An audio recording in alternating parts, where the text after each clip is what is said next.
전도서 8장 14절에서 16절로 불공평한 세상 그래도 괜찮다라는 제목으로 함께 잠시 은혜를 나눕니다. 이 그림을 보면 평등과 공평에 대한 부분들을 우리가 이해할 수 있습니다. 평등이라는 부분은 여러분이 보시는 화면 왼쪽에 키가 크든 작든 디디고 선 받침이 똑같습니다. 이게 이제 평등하다 그렇게 이야기를 합니다. 그러나 우리가 이 평등한 것도 좋지만 좀 더 정확하게 공평하다라고 하는 부분들의 단어를 생각하면 이제 오른쪽의 사진은 키가 큰 아이는 굳이 받침이 필요가 없어요. 그죠? 담벼락 바깥으로 볼 수 있으니까. 이제 안을 보는 건지 바깥을 보는 건지는 이제 학교니까 안을 보는 거죠. 다음에 중간쯤 되는 아이는 그렇게 높지 않는 디딤돌이고, 그리고 키가 작은 아이는 디딤이 그 2배로 높은 것을 제공을 하는 겁니다. 이게 바로 공평하다라는 이야기를 합니다. 오늘 우리는 우리의 삶의 가장 뼈아픈 질문 중 하나를 마주합니다. 그게 뭐냐면 세상은 왜 이렇게 불공평하지? 여러분 그런 마음들을 참 많이 가진 적이 있죠. 이 마이크로소프트의 창업자 빌 게이츠는 젊은이들에게 인생은 공평하지 않다. 그러니 익숙해져라. 그렇게 아주 냉정하게 이야기를 했습니다. 우리 그리스도인들도 예외는 아닙니다. 정직하게 하나님 앞에 헌신하고 또 11조를 드리고 성실하게 예배드리는 성도들의 사업체가 어떨 때는 어려움을 받을 때가 참 많습니다. 고난이 참 많은 성도들을 제가 목회를 30년 넘게 하면서 보면 참 안타까운 부분들이 있습니다. 수단과 방법을 가리지 않는 악한 사람은 또 승승장구하는 것을 볼 때 참 세상은 불공평하다 이런 생각들을 가질 때가 있습니다. 우리의 마음에 이게 상처가 되거나 균열이 생기는 거죠. 오늘 본문의 저자 이 솔로몬도 14절에 보면 악인들의 행위에 따라 벌을 받는 의인들도 있고 의인들의 행위에 따라 상을 받는 악인들도 있다 그렇게 말합니다. 지혜의 왕 솔로몬조차 세상이 거꾸로 돌아가고 있다고 이야기를 하는 겁니다. 성경은 여기서 멈추지 않습니다. 불공평한 세상을 살아가는 우리가 어떻게 믿음으로 승리할 수 있는지 오늘 짧게 3가지 영적 원리와 히브리어 원문을 통해서 하나님의 음성을 듣고자 합니다. 먼저 첫 번째는 헤벨이라는 히브리어입니다. 현실을 인정하되 영혼을 바라봐라는 것입니다. 솔로몬은 14절 끝에 이 모든 불공평한 상황을 보고 뭐라고 이야기하냐면 헛되고 헛되다 그렇게 이야기를 했습니다. 여기서 헛되다에 해당되는 히브리어가 바로 헤벨이라는 단어입니다. 이 의미는 헤벨은 안개, 숨결 또는 수증기를 뜻합니다. 잡으려 해도 잡히지 않고 금방 보이는 것 같지만 또 금방 사라져버리는 수증기 같은 안개 같은 이것이 히브리어로 헤벨이다라는 단어를 쓰고 있습니다. 이 세상이 영원할 것이라고 착각하는 경우에 세상의 불공평함에 우리는 분노하고 절망하고 화내고 하는 이유는 이 세상이 영원할 것이라고 생각하기 때문에 그렇다는 것입니다. 하지만 성경은 세상의 부조리도 악인의 형통도 결국 무엇이다? 헤벨이다, 안개다, 수증기다, 금방 사라질 것들이라고 말합니다. 불공평한 현실에 너무 깊이 우리는 함몰되면 안 됩니다. 안개를 붙잡으려고 애쓸 필요도 없고 안개는 곧 거치고 태양이 떠오르게 되어 있습니다. 우리가 처한 억울한 상황은 헤벨이지만 사라질 것들이지만 우리를 향한 하나님의 계획은, 우리를 향한 하나님의 놀라운 사랑과 구원은 영원하다는 사실을 꼭 믿으시기를 바랍니다. 현실의 부조리를 인정하되 그것이 결론이 아니라는 것을 우리는 믿어야 합니다. 아주 옛날에 제가 어릴 적에 KBS에서 어떤 캠페인을 했냐면 성실한 사람이 잘 사는 사회를, 이런 캠페인이 있었어요.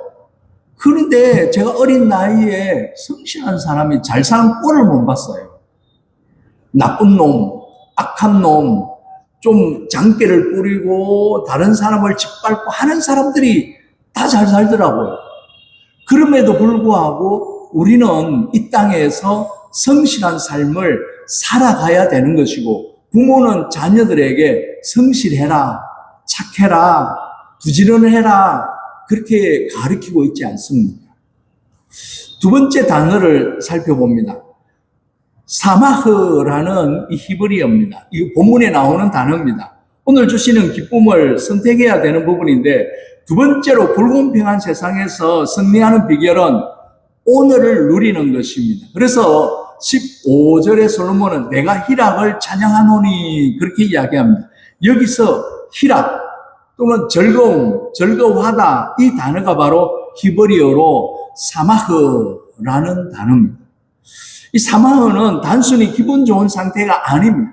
하나님이 주신 환경 안에서 적극적으로 기뻐하고 즐거워하는 태도를 말합니다.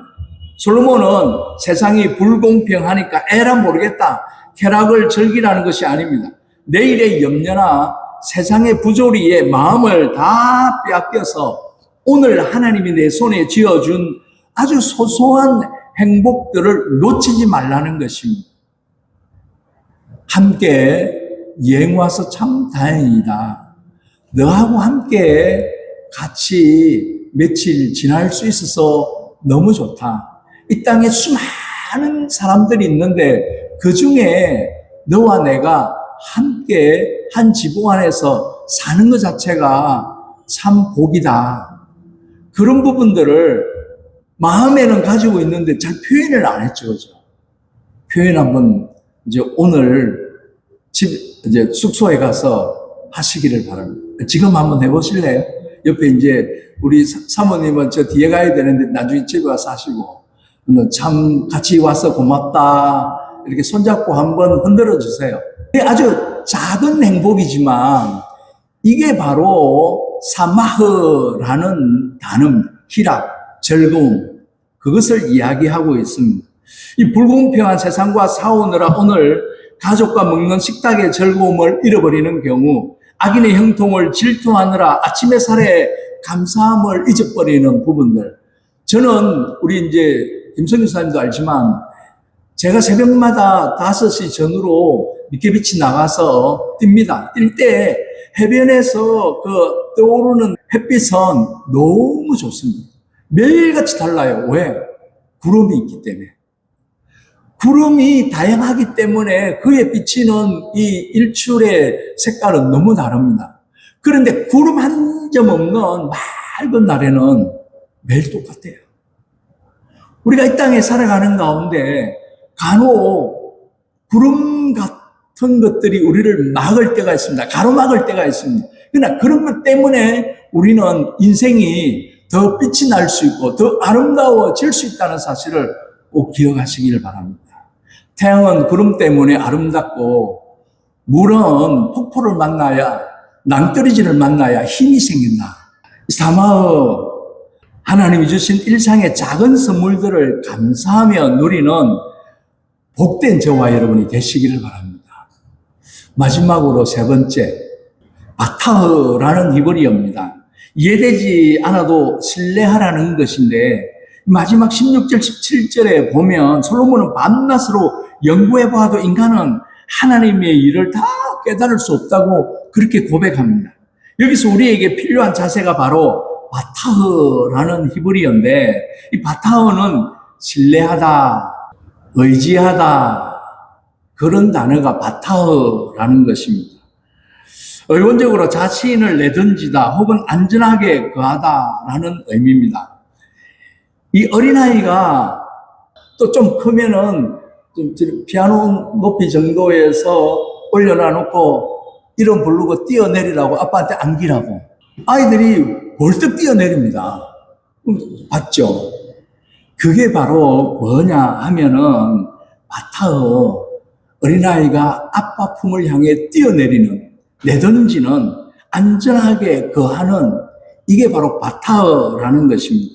아빠 품에 자신을 완전히 내던지는 것, 신뢰한다는 거죠. 믿는다는 거죠. 이게 바타흐입니다. 우리는 왜 착하고 선한 사람이 고난을 받는지 다 이해할 수 없습니다. 하나님의 거대한 퍼즐 조각 중 우리는 단 한 조각만 보고 있기 때문입니다. 긴 인생의 많은 여정에 중간중간에 고난도 있고 어려움도 있고 위기도 있고 힘든 부분들이 있잖아요. 우리는 그 단면만 봅니다. 그러니까 막 원망하고 불평하고 짜증내고 화내고 막 그렇게 하는 거예요.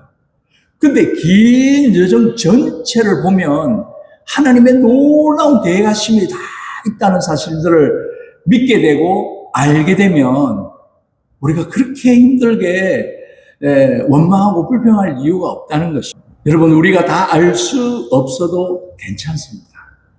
모든 것을 하시는 하나님을 신뢰하면 됩니다.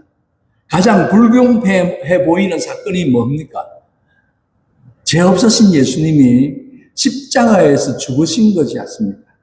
하나님의 아들, 만왕의 왕 대신 그 하나님이 인간을 위해서 이 땅에 오셔서 십자가에 매달려 죽으신 사건. 얼마나 불공평해 보이는 사건입니다. 이 사건이 결국 인류 구원이라는 가장 공의로운 결과를 낳았다는 것을 기억해야 합니다. 예제되지 않는 상황 속에서도 하나님께서 여러분의 인생을 내던질 수 있는, 바타할 수 있는, 신뢰하고 믿음으로 내가 온전히 하나님 품에 안길 수 있는 그런 은혜가 저와 여러분에게 있기를 주의 이름으로 축원드립니다. 여러분, 말씀을 맺습니다. 가장 이 세상은 여전히 불공평합니다. 뉴스를 봐도, 세계에 일어나는 사항들을 봐도 지금 모든 전쟁들이 뭡니까? 결국에는 뭘 빼앗고 싶고 차지하고 싶고 자기의 문제를 다른 쪽으로 돌리고 싶고, 아니 남의 나라에 전쟁이 났는데 당장 우리에게 피해보는 게 기름값 문제, 즉시 열심히 하던 사람들이 갑자기 하루아침에 뭐 100만 원, 200만 원 뚝뚝 떨어지는 사항들, 내가 뭐 잘못한 게 있어야지. 잘못한 게 없잖아요. 가보지도 않은 남의 나라에서 포탄이 터지고 전쟁 나고 있는데 당장 우리 생활 속에서 젊은 애들은 막 아우성을 칩니다. 도대체 이게 무슨 일이냐고. 기름값이 왜 팍 뛰고 물가가 올라가고 난리법석이냐. 불공평한 느낌이 들잖아요. 누군가는 기름길 가고 여러분은 정직하게 가느라 더딜 수도 있지만 기억해야 되는 부분이 있습니다. 세상의 부조리는 안개와 같은 해벨이 사라지는 것들입니다. 그러니 오늘 주신 작은 축복에 사마흐, 기쁨, 희락, 나와 함께하고 있는 사람 때문에 내가 오늘도 건강하게 여행할 수 있어서, 숨을 쉴 수 있어서, 걸어 다닐 수 있어서, 맛있는 음식을 잘 먹을 수 있어서 병원 가보십시오. 못 먹는 사람들이 얼마나 많은지 모릅니다. 한 발짝 걷기 위해서 수도 없이 노력하는 사람들이 얼마나 많은지 모릅니다. 내 지혜로 이해하려 하지 말고 하나님을 온전히 신뢰하는, 내던지는 바타흐하는 은혜가 있기를 바랍니다. 요셉은 감옥이라는 불공평 속에 있지만 하나님을 신뢰함으로 총리가 되었고, 욥은 이유 없는 고난 속에서도 입술로 범죄하지 않았습니다. 끝을 보시는 하나님께서 저와 여러분의 인생 마지막 페이지에 참 잘했다. 내가 다 안다. 하나님을 사랑하시고 그 사랑으로 우리는 그 말씀에 순종하며 삶의 현장에서 말씀을 행하는 삶을 사는 저와 여러분이 다 되시기를 주의 이름으로 축원드립니다. 지난주에도 이 마지막 부분을 말씀을 드렸는데 내가 나를 사랑하느냐, 내가 나를 정말 믿느냐, 아타어 신뢰하느냐, 그러면 내 계명을 지키라, 순종해라, 행해라, 그렇게 하십니다. 기도하겠습니다. 이 시간 잠시 말씀을 생각하면서 결단하시고 또 사랑하는 사람들을 위해서 잠시 중보기도 하시기를 바랍니다. 사랑의 하나님 감사합니다. 불공평한 세상을 살아가는 저희의 지친 마음을 위로하여 주시니 감사합니다. 세상의 부조리함에 마음을 빼앗겨 분노하고 낙심했던 저희를 용서하여 주시옵소서. 비록 안개와 같은 세상 속에 살고 있지만 오늘 우리에게 허락하신 작은 기쁨들을 감사하며 누리는 사마허 지혜를 허락하여 주시옵소서.